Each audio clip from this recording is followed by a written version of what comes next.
Hey everybody, it's Dave, and I'm coming to you from the New York Social Network Fire Island House at the beginning of our 16th year of renting the same house for our members of our group. Every year we rent it for a couple of weeks and we make it available to our members, and we break it up into different time periods so you can take it for a weekend, you can take it for a week, you can take it for the whole time, whatever you want to do. We keep coming back to this house for one reason, and one reason because it's perfect for our groups. We typically have anywhere from 7 to 10 people that stay at the house over the course of the weekend, and it's perfectly situated over this beautiful nature preserve. So there's nothing behind you, and you get to look out over the Great South Bay, where there's a spectacular sunset every night. And then over to the south, we have the Atlantic Ocean, which is about 150 yards to the south of us right here, and I can actually hear the waves crashing on the beach as I am making this video. It is on Fire Island, like I said, a barrier island, which is located off the south shore of Long Island. It's about a 90-minute trip from New York City if you're taking the Long Island Railroad and the ferry. And then the best part about Fire Island is that there are no cars on the island.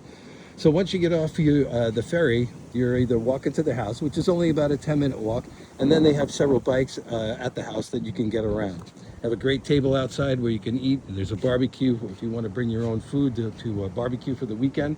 And then inside we have a nice big table where the group usually gathers to have group meals. The kitchen is fully stocked as far as appliances and things go, a refrigerator, there's a wine cooler, a gas stove, toaster ovens, coffee makers, microwave, everything that you could need if you bring out your own food.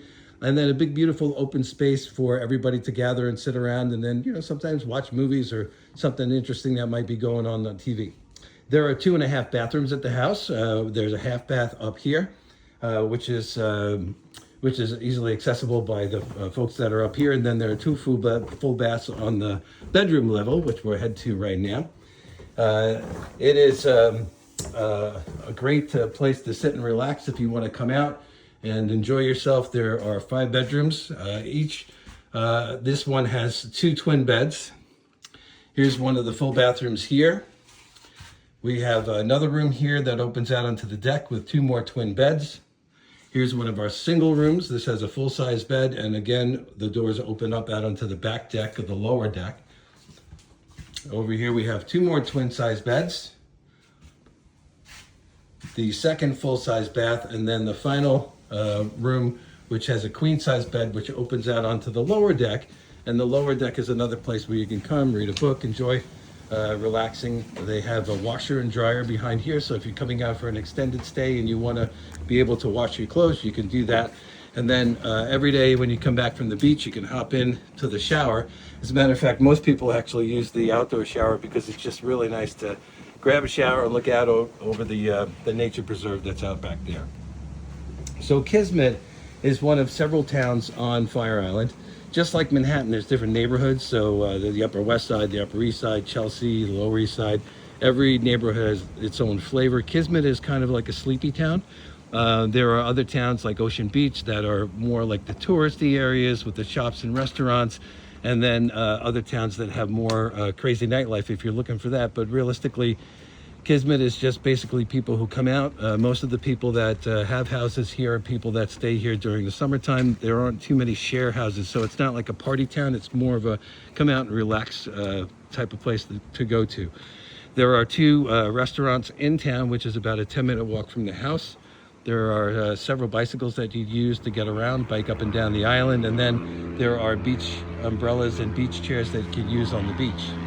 Like I said before, we are in a part of the island that we're only about 150 yards from the ocean down that way.